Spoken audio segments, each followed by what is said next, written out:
Hello and welcome back to the Drive to Thrive show, the show all about being yourself, being your best, and truly thriving in life, whatever that means to you.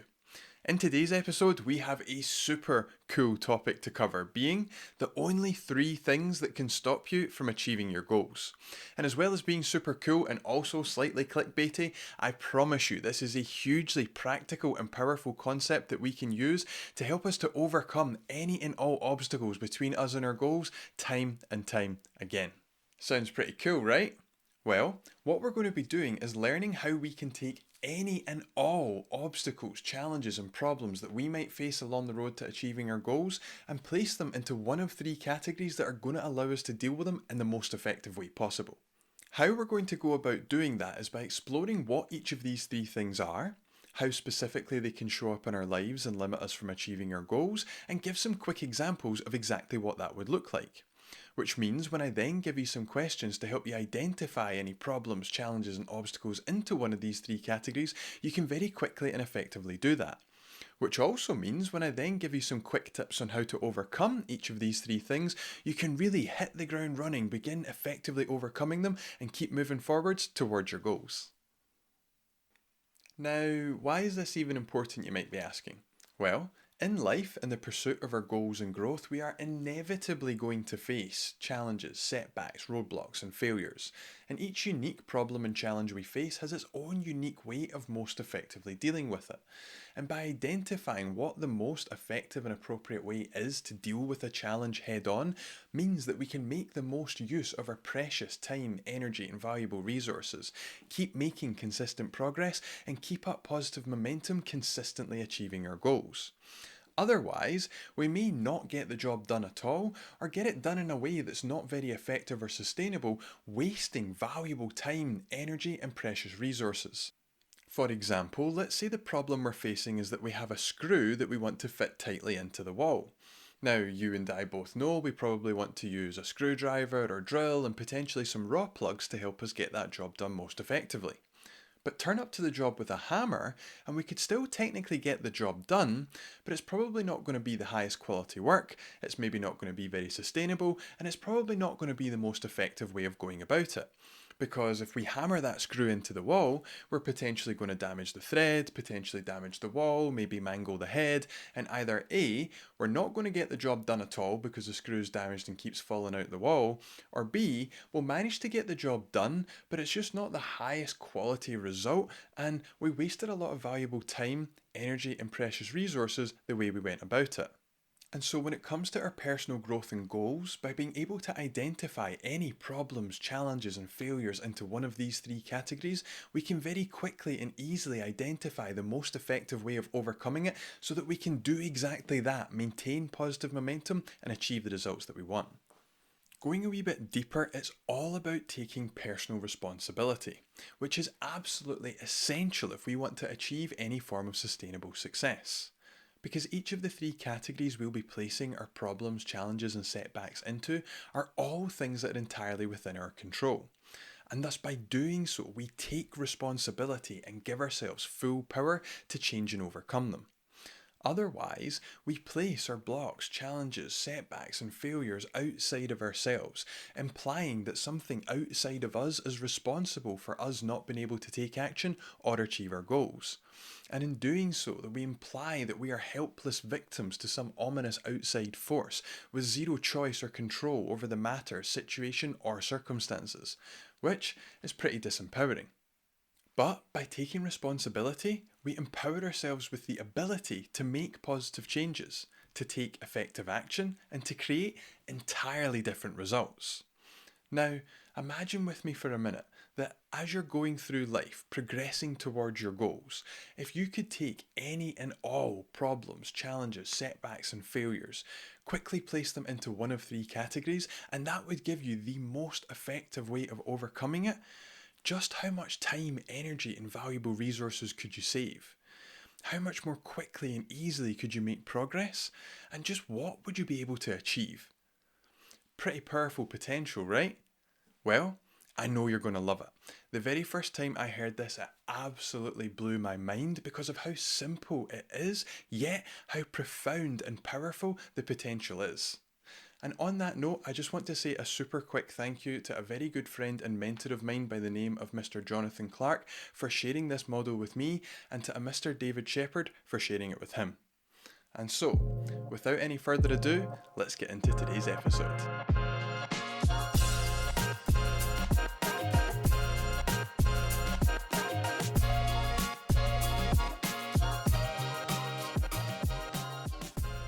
The only three things that can stop you from achieving your goals. Up first, we have negative emotions. And I would just like to start by saying that I don't really like calling them negative emotions because all emotions are simply just emotions. And positive and negative are judgments which we make about the emotions we're experiencing. And all emotions, both positive and negative, are a perfectly natural part of a full and healthy life. But for the purposes of our discussion today, a negative emotion is any emotion which negatively impacts our ability to take action and achieve the results that we want. Put simply, it's a feeling that we attach to or associate with our goal, the process of achieving it, what it means to currently not have it, or what it means to go and achieve it. How negative emotions impact our ability to achieve our goals is that the way that we feel about our goal, the process, or achieving it is also going to have an effect on the way which we think about it, which in turn then affects the quality and quantity of action which we'll take towards it, which last but by no means least affects the quality of the results that we get. Let me give you some examples. Let's say we have someone with a new goal in mind. There's something that they would like to achieve, something that they've never had or done before, and to them they would regard it as something quite big and audacious. And when they think about the fact that this goal is so big and that they've never done it before, instead of bringing about a sense of anticipation and excitement, it brings about a sense of nervousness. And in that nervousness, they begin to question themselves, like, can I really achieve this? I've never done this before. I've not got any evidence to show that I can do it. I'm not very proficient in doing these things. And these nervous thoughts and questions turn into self doubt.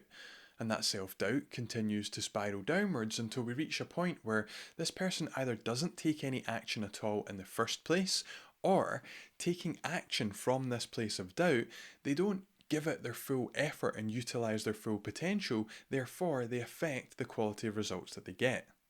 Another great example is the emotion of fear, which comes up so often when it comes to our goals and growth, in particular in the form of the fear of failure, where someone has an action they'd love to take or goal that they would love to achieve, but when they think about taking that action and moving towards the goal, they begin to think about how they could potentially make a mistake or mess up, begin to imagine how that could result in failure, and then they begin to imagine the consequences of what it would mean if they were to fail.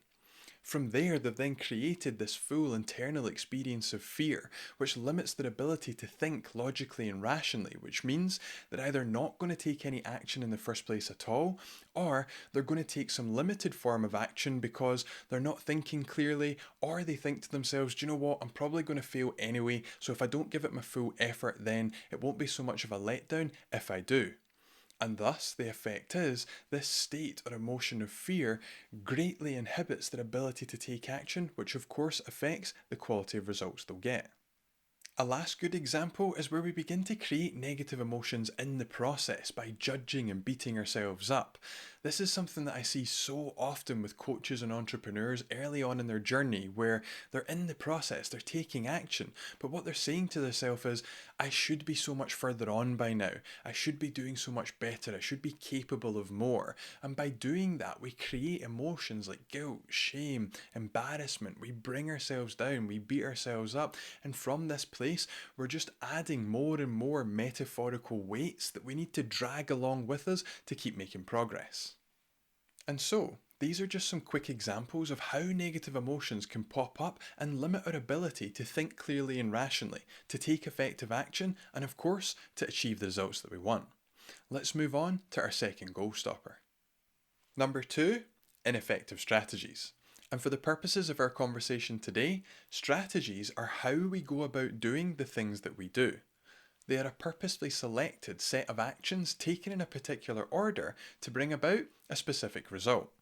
For example, you might have a strategy you use for bringing in leads in your business.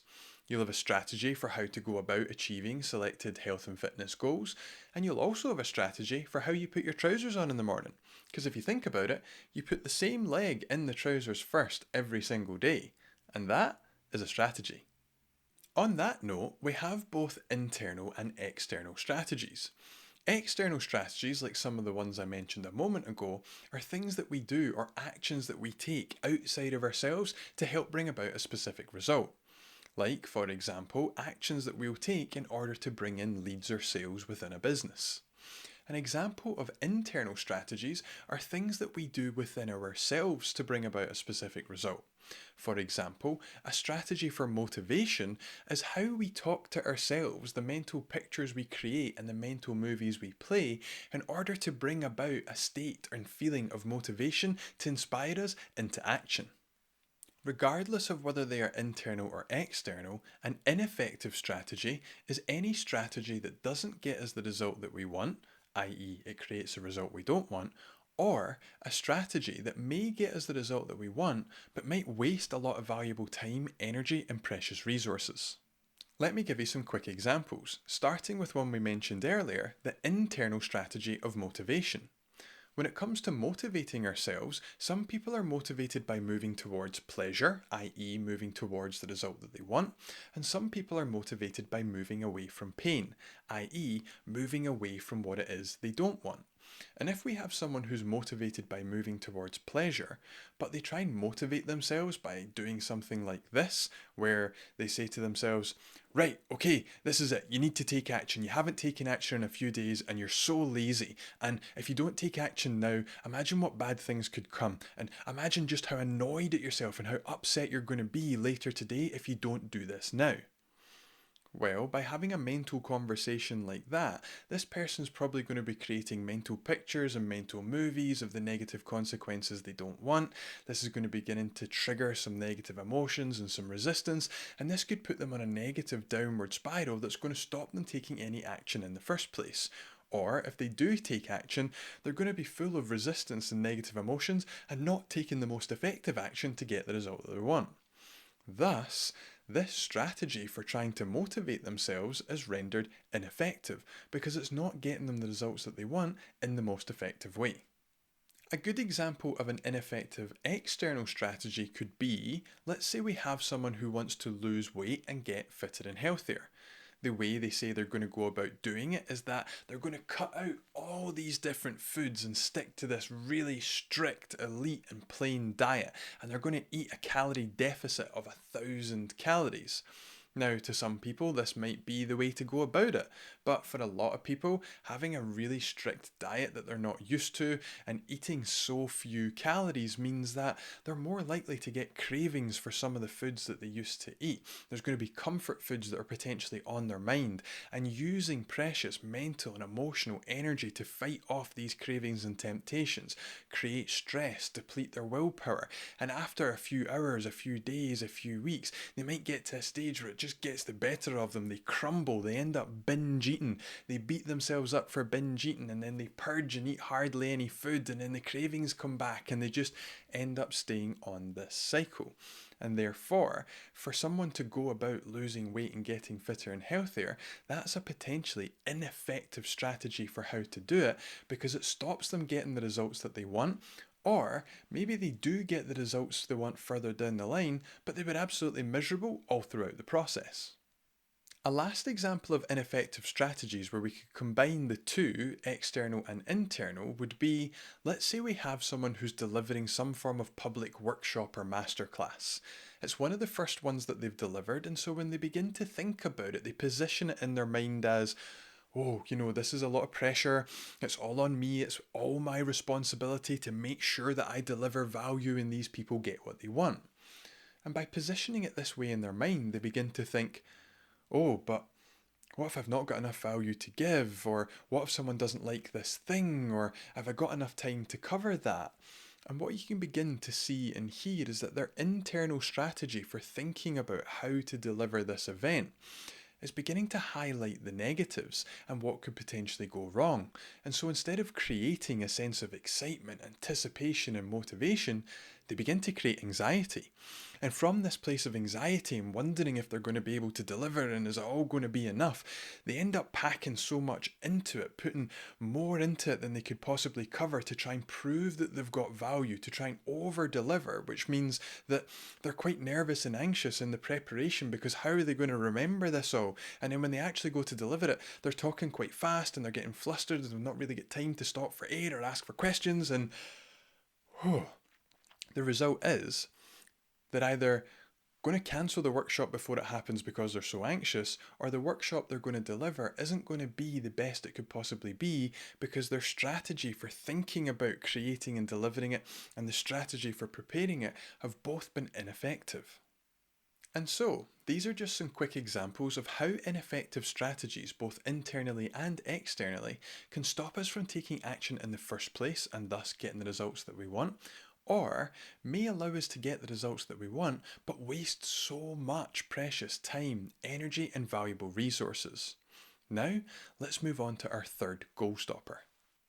Last but by no means least, number 3, limiting beliefs. Beliefs are strongly held ideas and opinions which we hold in order to give ourselves a sense of understanding about ourselves, others, and the world. They're what make up our entire perceptions and experience of reality. They make up what we think, how we feel, and the way in which we react and respond to absolutely everything we experience. For example, beliefs make up your entire sense of identity and who you believe you are. They also let you know whether you like coffee or not, if you're afraid of spiders or not, which politics, religions, and brands you follow. They basically make up your entire understanding and experience of the world, which from there you can then use these to make decisions and take actions to move you away from the things you don't want and towards the things that you do. In light of this, a limiting belief is any belief which negatively impacts our ability to take action, to achieve the results that we want, or to sustain those results once we've achieved them. Let me give you some examples.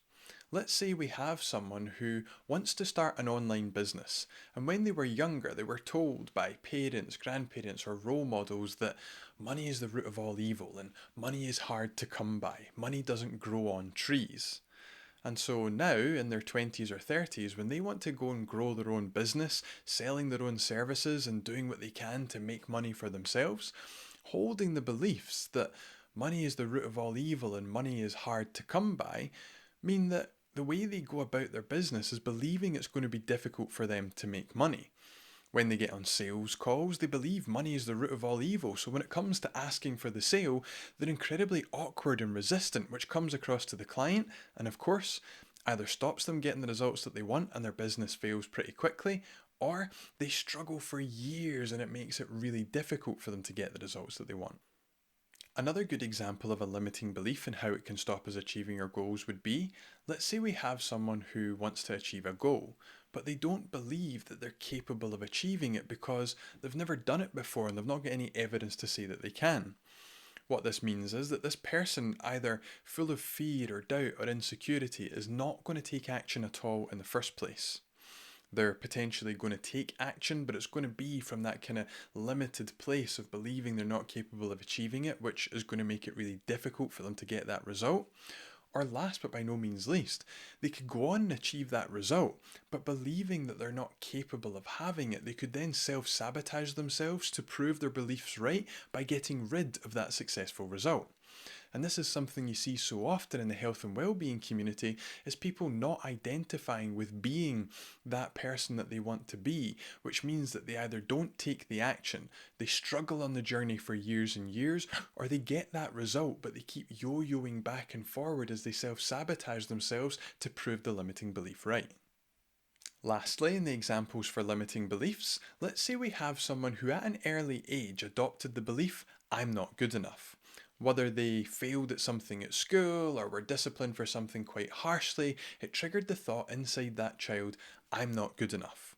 Now fast forward many years to when they enter the world of their career or their business and they're handed this great opportunity. They take it with both hands, but the second they accept it, they're like, oh, I don't know if I'm good enough for this. What if somebody finds out that I'm not good enough to do this? And they create this doubt and insecurity, and to compensate for the fear, the doubt, and the insecurity, they're overworking, they're over delivering, they've not got much of a sense of work life balance, they're beginning to burn themselves out, and there's just this constant fear that they're going to get found out. Now, to you and I, we might know this as imposter syndrome, and this is classic imposter syndrome case.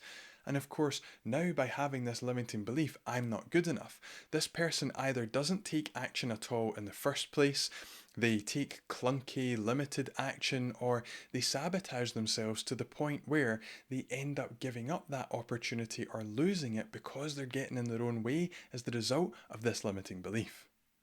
And these are some quick examples of how limiting beliefs can stop us from taking action and achieving our goals.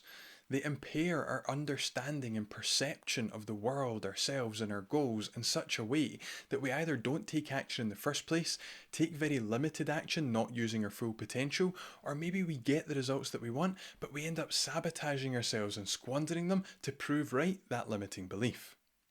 Now that we have a clear idea of what negative emotions, ineffective strategies, and limiting beliefs are, and how they can show up in our lives to negatively impact our ability to take action and achieve our goals, we can now use them to begin to categorize any problems, challenges, setbacks, and failures that we experience into one of three areas that are completely within our control. And this is where all of our power lies. Because things that we would otherwise just blame on outside circumstance and go, oh well, we can now take responsibility for these things. And in doing so, give ourselves the ability to respond to them, to come up with ideas, solutions, positive changes, effective actions that are going to allow us to overcome these things and achieve our goals. Let me give you an example of exactly what this looks like in real life, and then let's put it into action. We'll use an example that for me personally is pretty close to home and also really effectively polarizes exactly how this works. Let's say, for example, that we have a business owner, someone who has been in business for a few years, they have specific systems and procedures in place, and altogether business is really just ticking along quite nicely. Then, out of nowhere, COVID-19 appears, and with it, lockdown measures. And these lockdown measures completely disrupt how our business owner normally runs their business. Now, at this point, our business owner has two choices. Number one, they could blame outside circumstances and events for their business no longer working the way they want it to. They could go, oh my goodness, it's COVID-19's fault that my business has been totally disrupted. Oh my goodness, it's lockdown's fault that I'm not getting the same leads and sales that I used to. And oh, it's the government's fault for putting on these lockdowns that are causing my business to be this way. Now, this is a perfectly natural and perfectly understandable response, given that COVID-19 and lockdown are things that are completely out with our business owner's control.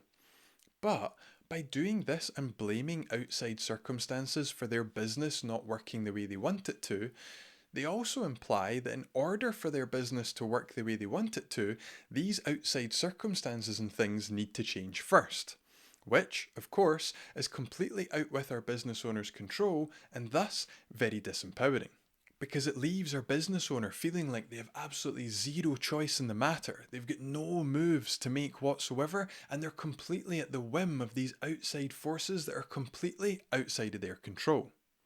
But option two is to take responsibility, where our business owner looks at the situation and asks, okay, how can I take responsibility for this? COVID-19 and lockdown, those things are out with my control. But right now, I'm facing a problem that's stopping me from taking action or from getting the results that I want.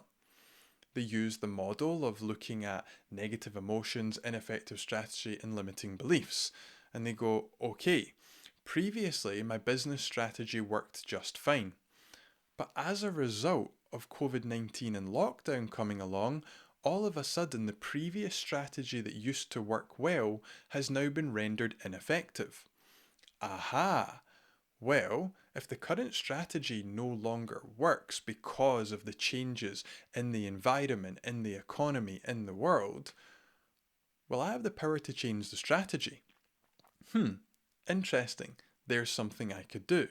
And so by taking responsibility, bringing it into their control, they now have a move to make. They've identified that they could potentially change their strategy to match the differences in the economy and the market and keep moving their business forward to achieve the results that they want.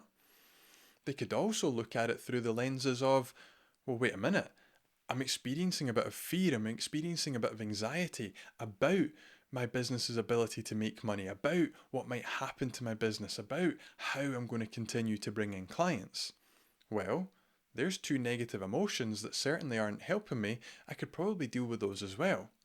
And then last but by no means least, they might ask themselves, well, what do I believe about my ability to create a new strategy? What do I believe about my ability to adapt and adjust to the current climate? What do I believe about my ability to make a success of my business despite COVID-19 and lockdown? And by checking that out, they may identify that they have some limiting beliefs about their business, themselves, and or the current circumstances. Or they may find that their beliefs are all good, they can deal with the negative emotions, change their strategy, and of course, continue to make progress and achieve the results that they want. So, in effect, what we're doing by using this model is taking full personal responsibility for matters that we could easily blame on things out with our control. And in doing so, empowering ourselves with the ability to respond to them in positive and empowering ways.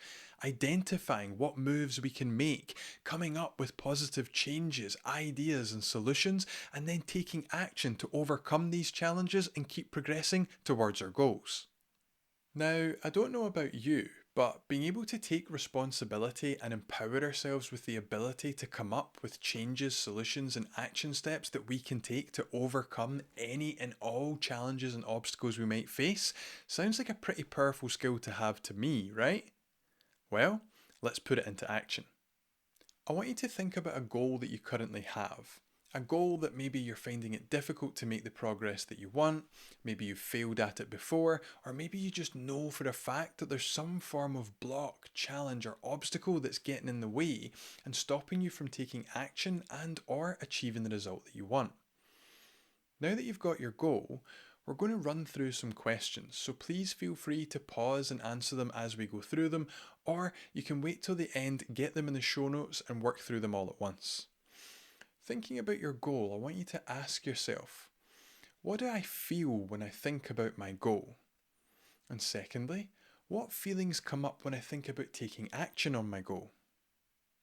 Next, I want you to ask yourself, what is it that I believe about my goal?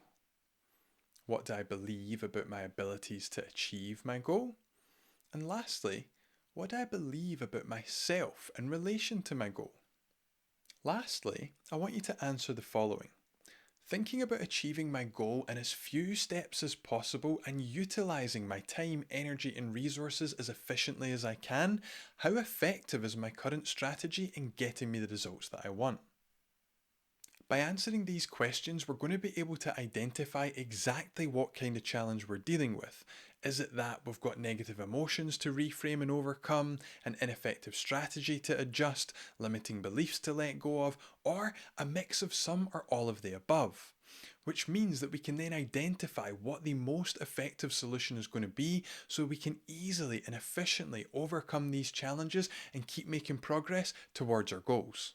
Otherwise, we could end up banging our heads against the wall and wasting so much precious time, energy, and valuable resources, using the wrong solution for the wrong problem, keeping ourselves stuck and potentially making things even worse. Like jumping from strategy to strategy to strategy when it's a limiting belief that we need to change so that we can make progress. Or spending lots of time wondering what's wrong with us, why we're not capable of doing it, when all we need to do is make a slight adjustment to our strategy. The point is, when we identify exactly what kind of challenge we're dealing with, we can then identify the most appropriate solution to effectively overcome it. Speaking of which, now that you've run through these questions, you'll now have a very clear idea of exactly what you're dealing with. Now, I've got some quick tips that you can immediately put into action to start overcoming them. When it comes to overcoming negative emotions, a great starting point is to ask ourselves, how can I reframe this situation to elicit a more resourceful and empowering emotional state?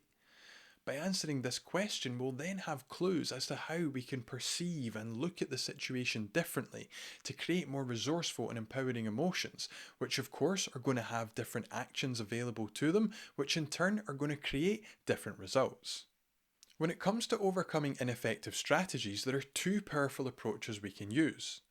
Number one is to simply ask ourselves, knowing what I know now, how can I achieve this in the most effective and efficient way possible? This will help us to elicit the ideas and insights based on our own experiences of how we can go about creating an even more effective strategy. The second is to use role models of excellence, where we look around and find people who've achieved the results that we want or something very similar to them and ask ourselves, how is it that they do what they do? How specifically do they do things in a way that allows them to be successful? And by answering these questions, again, we can begin to elicit ideas and insights of how it is these people go about creating the successful results that we want, so that we can then model them and adapt our strategies to be like theirs so that we can recreate that success. Last but by no means least, when it comes to overcoming limiting beliefs, we first want to find evidence to the contrary of that belief, to look around for reasons why that limiting belief could be total BS and begin to shugle its foundations. Then from there we can ask ourselves, what would I love to believe instead? Or what is it that I need to believe in order to succeed? And if you're totally stumped with that one, that's okay. We can turn to our role models of success again, look at people who've already achieved what we want and ask ourselves, what is it they must believe about themselves or their goals that allow them to be successful? And then from there, we can adopt these new empowering beliefs. And the way that we can do that is simply by asking, what would someone who believed this belief do? And then go and take that action. Because funnily enough, if we do what someone with that belief would do, we are that person, and thus we've adopted the new empowering belief. And that's 3 quick, practical and powerful strategies that you can put into action right away to begin overcoming negative emotions, ineffective strategies and limiting beliefs. Which, as we've learned today, are the only 3 things that can stop us from achieving our goals. Because when we look at our problems, challenges, setbacks and failures through the lenses of this model, we can easily see that any and every problem that we face fits into one of these 3 categories. The things that stop us from taking action and achieving our goals are either negative emotions that we have about our goals or taking action, limiting beliefs about our ability to achieve our goals or what it means to have not achieved them yet or what it will mean once we've got them, or lastly, simply that the way we're going about doing things isn't the most effective way to get the result that we want, or it isn't going to get it for us at all. This brings today's episode nicely to a close. We've learned all about the only 3 things that can stop us from achieving our goals, being negative emotions, ineffective strategies, and limiting beliefs. We learned what each of these 3 things are and how they can show up to negatively impact our ability to take action and achieve our goals. Then we learned how we can place any problem, challenge, setback or failure we might be facing into one of these 3 categories so that we can identify the most appropriate solution to effectively overcome them. And then last but by no means least, we learned about some quick, powerful and practical strategies that we can use to begin overcoming all 3. So I would like to close today's episode by offering a challenge to you. That from this moment on, any problem, setback or failure that you face, take full personal responsibility for it. And in doing so, take back your power and control, empowering yourself with the ability to respond to it in positive ways, to identify the most appropriate solution to effectively overcome it, and allowing yourself to continue to take action, achieve your goals, and thrive. Because when it comes to creating a life that we love, achieving our goals and thriving, all of our power lies in taking responsibility. Until next time, take care, please be kind to others, and I'll catch you real soon. Peace. If you're enjoying this content, then please make sure to hit that like and subscribe button on YouTube. And if you're consuming this somewhere else, then please make sure to hit subscribe and leave a 5-star review with your podcast host. This makes a massive difference in helping to get that message out there. I hugely appreciate it, and it really helps to share the power of this work with so many others. Thank you so much in advance, and I'll catch you next week.